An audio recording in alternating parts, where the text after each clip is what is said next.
Hello and welcome to English Edge Podcast, the podcast where you improve your English, build confidence, and speak with clarity one step at a time. I'm your host, Sophie, and I'm really happy you're listening today. If you're new here, welcome to the English Edge family, and if you're a regular listener, thank you for being part of this journey. Before we start today's episode, let me ask you a small favor. If you want to improve your English speaking and you enjoy learning in a calm and practical way, make sure you subscribe to English Edge Podcast and turn on notifications so you never miss a new episode.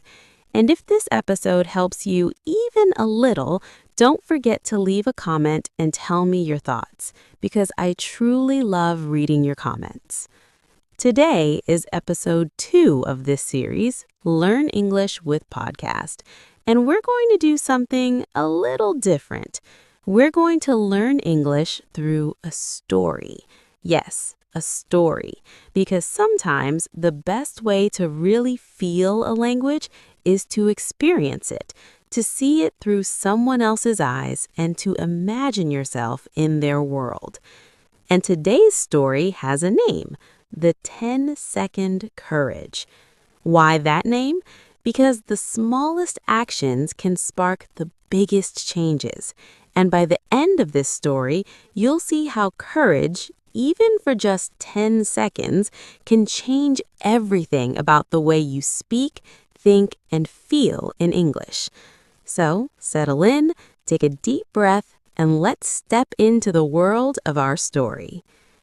The city outside buzzed with life.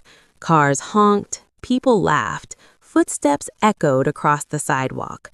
But inside a small apartment, Jake sat still, staring at his laptop screen. An email notification glowed.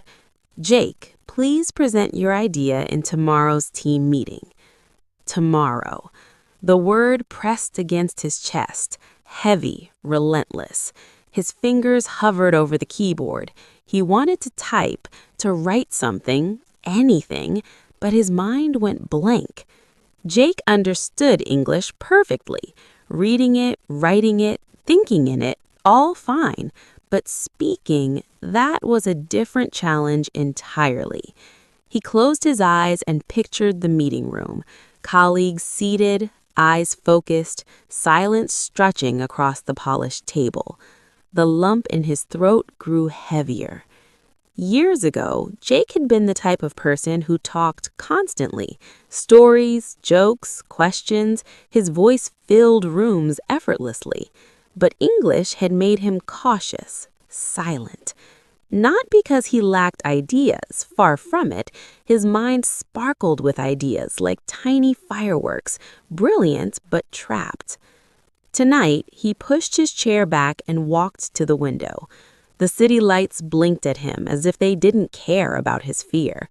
Somewhere, someone laughed freely, speaking freely, and Jake wanted that too. He opened his notes app. The screen was blank, waiting. Then he typed, "Tomorrow I will speak for 10 seconds. Just 10. Not perfect, not flawless, just 10 seconds. He stared at the words, and a familiar unease crept up his chest. Unease means a feeling of discomfort, nervousness, or restlessness. It wasn't fear exactly, but it was the restless feeling you get before something important. That's how growth feels, uneasy. Jake lay back on his bed and imagined the meeting again. Standing there, heart pounding, mouth opening, words either flowing or freezing. The room was quiet except for the soft ticking of the wall clock. The sound seemed louder than it should. The next morning, the meeting room smelled of coffee, polished wood, and anticipation.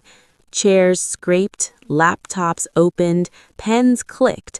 Ideas flew across the table like paper airplanes.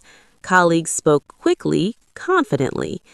Jake sat quietly, hands folded, listening. Each second stretched endlessly. Then someone looked at him. "Jake?" Time slowed. His throat felt dry, his heart raced, his mouth wanted to close in retreat, but he remembered the note. 10 seconds. He took a deep breath. I think, he paused. The pause felt massive. His mind screamed at him to stop. Then he remembered just 10 seconds. I think this idea could work if we focus on solving the main problem first. And he stopped.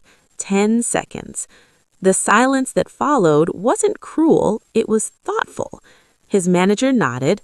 Someone leaned forward. His words had entered the room, small, shaky, but real. Over the next few days, Jake kept the 10-second rule. At lunch, he spoke once.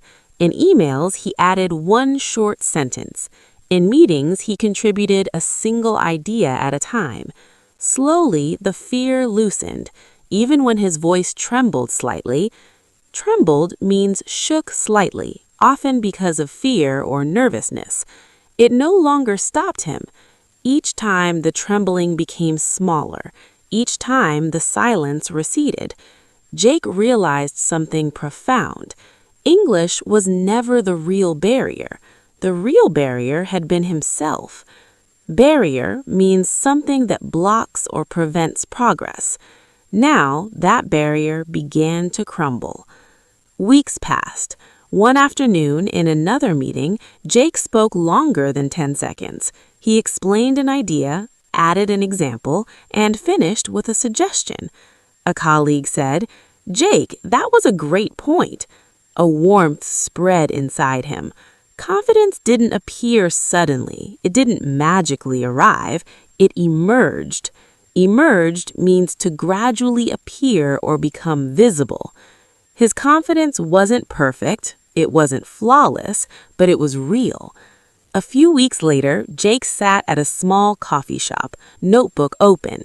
He wrote a short story in English, not for anyone, just for himself. For the first time in years, English felt like a companion, not a monster.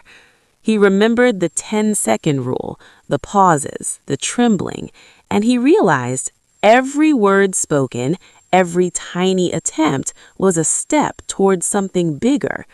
English didn't make him someone else, it revealed him, the same curious, brave mind he had always been. Jake's story shows us something important. Speaking English doesn't need to be perfect.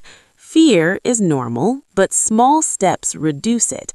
10 seconds, one sentence, one idea, these little actions build fluency. Confidence emerges gradually, quietly, inside you. You don't need to wait to be ready, you just need to start. So take a moment. Imagine yourself as Jake. What's your 10-second sentence today? What small step can you take to speak, to express, to be heard? Because English is not a test, it's a bridge to your ideas, your voice, your confidence. And the first step across that bridge is speaking, even if it trembles. Thank you for listening to episode 2 of Learn English with Podcast. If you enjoyed learning English through story, stay with me. The best way to learn a language is to feel it, imagine it, and live it before analyzing it. And don't forget, subscribe to English Edge Podcast so you never miss an episode, and leave a comment sharing your thoughts. I'd love to hear your story too.